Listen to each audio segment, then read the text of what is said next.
எதையாவது ஹெல்த்தியாக செய் தம்பின்னு கேட்டதுக்கு உடம்பு குறையிறதுக்கு ஏதாவது ஹெல்த்தியாக செஞ்சு தருவான்னு பார்த்தா உடம்பை கூட்டுறதுக்கு ஹெல்த்தியாக செய்கிறேன்னு செஞ்சிட்ருக்கான். இவனை என்னத்தை செய்ய, எனக்கு இல்லைம்மா நான் அண்ணனுக்கு கொடுத்துக்கிறேன் அப்படின்னு சொல்லி சமாளிச்சிட்டான். சரிப்போ, அதுவும் சரிதான்.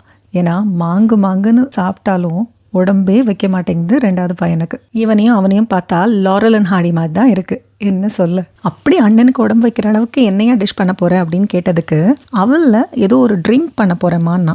அவளில் எப்படா ட்ரிங்க் பண்ண முடியும், அதை சும்மா தேங்காய் பூ சீனி போட்டு சாப்பிட்டாலே நல்லா தானே இருக்கும் அப்படின்னு கேட்டேன். இல்லைம்மா, தேங்காய் பால் போட்டு சாப்பிட்டா சூப்பராக இருக்கும், இருங்க நான் பண்ணுறேன் அப்படின்னு சொல்லி ஆரம்பித்தான். 1 கப் அவல் எடுத்து, சிவப்பு அவல் எடுத்து நல்லா 2 டேபிள் ஸ்பூன் பட்டரில் வறுத்து எடுத்துக்கிட்டான். அதுக்கப்புறம் 1/2 மூடி தேங்காயில் பால் எடுத்து, நல்லா திக்கான பால் எடுத்து அது கூட 2 ஸ்பூன் சீனி போட்டு நல்லா கலந்து எடுத்து வச்சுக்கிட்டான். இப்போ ஒரு 3 கனிஞ்ச வாழைப்பழத்தை எடுத்து அது கூட நாட்டு சக்கரை போட்டு நல்லா பொட்டேட்டோ மேஷர் வச்சு மசிச்சு எடுத்துக்கிட்டான். மிக்சியில் அடிப்போமா தம்பின்னு கேட்டேன். வேண்டாமா, ரொம்ப வழுவழுன்னு இருக்கும், அதுக்கு நம்ம மசிச்சாலே சரியா போயிடும் அப்படின்னு சொன்னான். நீங்கள் ஒரு ஃபோக் வச்சு கூட மசிச்சு எடுத்துக்கோங்க. இது 3யும் செஞ்சு தனித்தனியாக எடுத்து வச்சுக்கிட்டான். இதுக்கப்புறம் என்னதான் செய்ய போகிறான் பார்ப்போம்னு நினச்சி வெயிட் பண்ணிட்டு இருந்தேன். பெருசாக ஒன்றும் இல்லைங்க, ரொம்ப ஈஸியாக செய்யக்கூடிய ஒரு டிஷ் தான். எப்படி இருக்கும்னு எனக்கு சத்தியமாக தெரியல, சாப்பிட்டு பார்த்து அவன் சொல்லட்டும். ஒரு பெரிய டால் கிளாஸ் டம்ளரில் கீழே அந்த வாழைப்பழத்தில் 1 ஸ்பூன் போட்டுட்டு, அதுக்கப்புறம் அவன் வறுத்து வச்சுருக்க அவலில் ஒரு லேயர் போட்டுட்டு,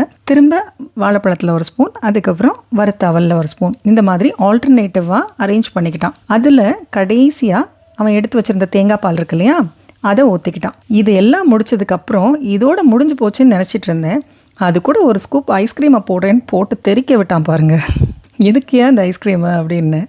அது ஒரு ஃப்ளேவர்மா, ஒரு மில்க் ஷேக் குடிக்கிற மாதிரி, கோகனட் மில்க் ஷேக் குடிக்கிற மாதிரி இருக்கும் அப்படின்னு சொல்லி அதில் ஒரு சாக்லேட் ஐஸ்கிரீமில் 1 ஸ்கூப் எடுத்து போட்டுக்கிட்டான். கொட்டினாலும் என் பிள்ளை என்றைக்கும் எல்லாத்தையும் சுத்தம் பண்ணிடுவான், அதனால் அந்த பிரச்சனை எனக்கு இல்லவே இல்லை. ஸோ கொட்டிட்டானேன்னு பதட்டப்படுறதுக்கு ஒன்றும் இல்லை.